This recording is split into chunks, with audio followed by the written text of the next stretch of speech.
Good afternoon and happy Thanksgiving. It's beautiful out today. It's actually 60 something right now. And we won't be eating until later, and then we're not eating as much as some people do. Once my parents and I and my brother, we had a Thanksgiving which we ate so much. We literally did lay on the floor in the living room with the TV on.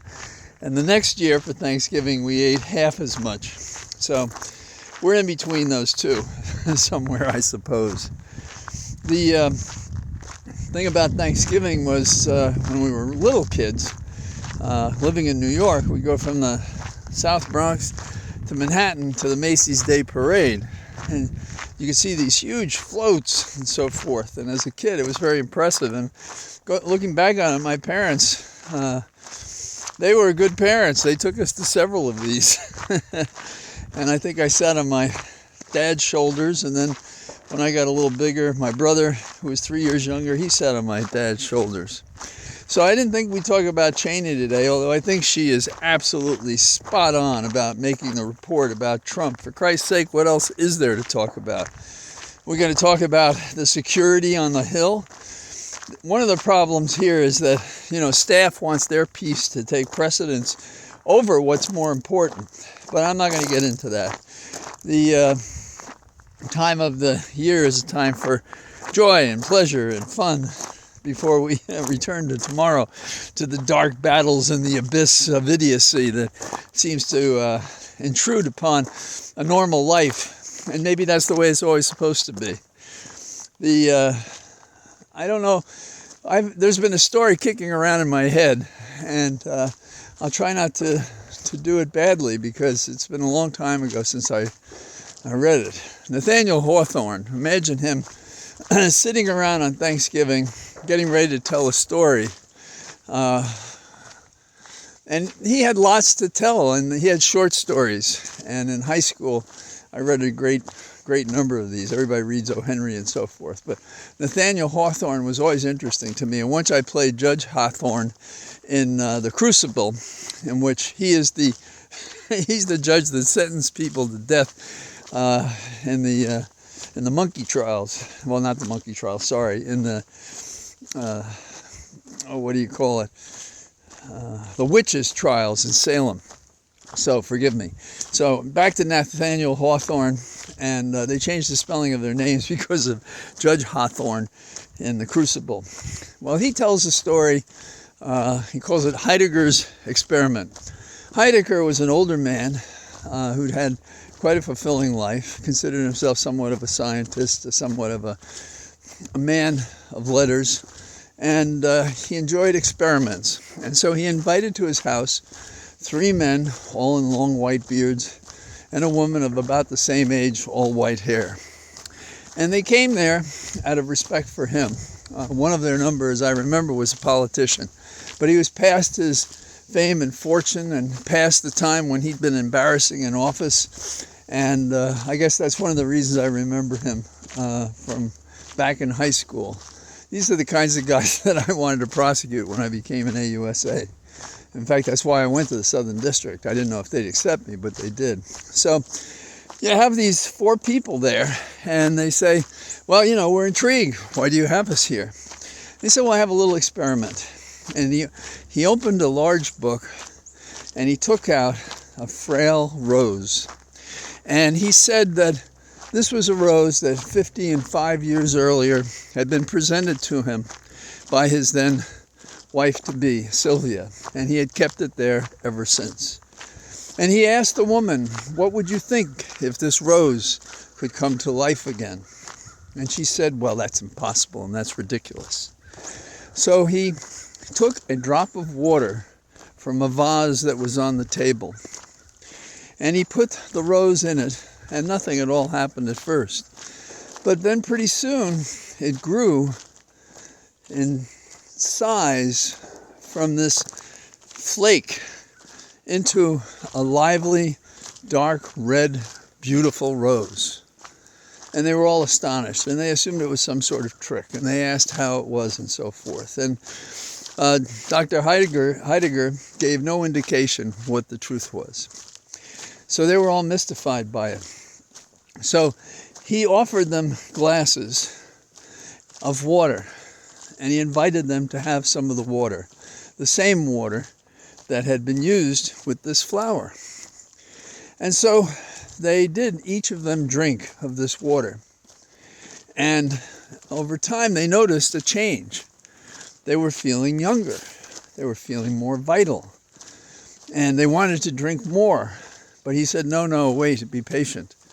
Did you learn nothing with age? And so they realized that they started remembering things, and they did feel different. And the lady went to look in the mirror, and some of her wrinkles were gone, and she was clearer in her face.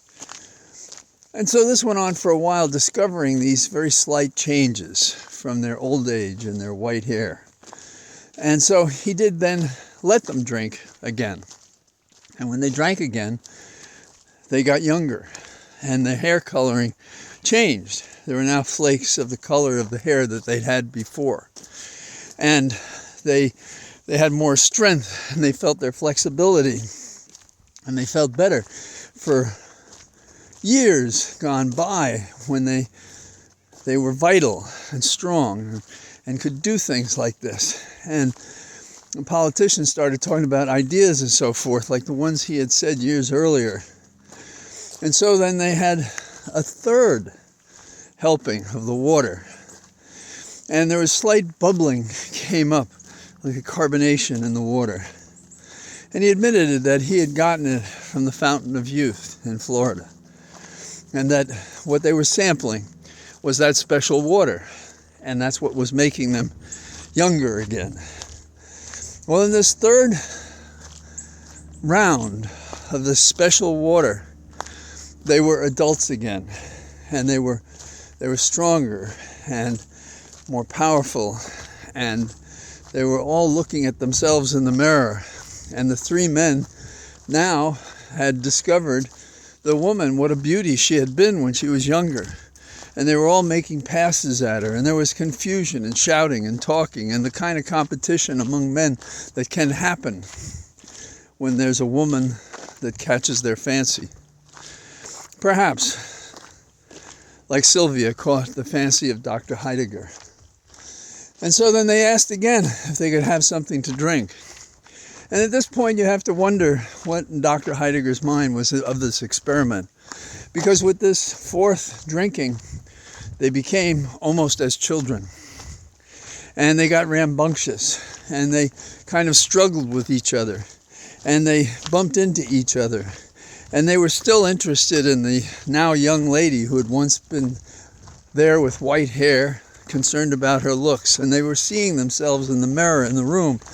And then, because of their rambunctiousness, they hit into the vase and it spread the water over the table, the water that had made them young. And so then they didn't know what to make of that. But the flower that had been sustained by the water now was without that water, and it turned and became the frail, dusty appearing object that it had been when they first came into Dr. Heidegger's home, and when he brought it to life again. And so then they were all anxious, because over time they became who they'd been when they had arrived.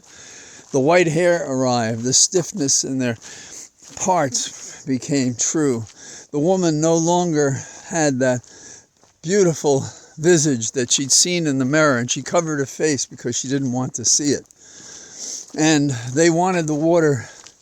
They wanted to restore themselves again to their youthful days. And so they asked Dr. Heidegger if he didn't have a way to do that. And he said, I wouldn't do that. Even if I had to take it several times a day to maintain the restorative powers of youth. But they all wanted to do it, and they were going to leave, and they were going to go find that water, and they were going to find that youth. But Dr. Heidegger said he would not. That was not who he was. He would never take a drink of the water. He hadn't while they were there, and he wouldn't ever in his life. So that's really the end of the story. And I leave for you to think about those who chase their youth and don't accept the wisdom body that if we live long enough comes over us. And that in a day like Thanksgiving, we can embrace the moments in a way we couldn't when we were 20 or 50. And we can enjoy things and appreciate things from the struggle that we endure in life to get to whatever age we are, and to appreciate that this grand opera is lived best if we live our role accepting it with its limitations, but also with its great moments of joy and accomplishment. So on this Thanksgiving Day, I leave you with these several thoughts and my imperfect recollection of Nathaniel Hawthorne's marvelous story, Dr. Heidegger's Experiment. And so I leave you here with nature in my cathedral of trees, and I'll talk to you tomorrow. Bye-bye.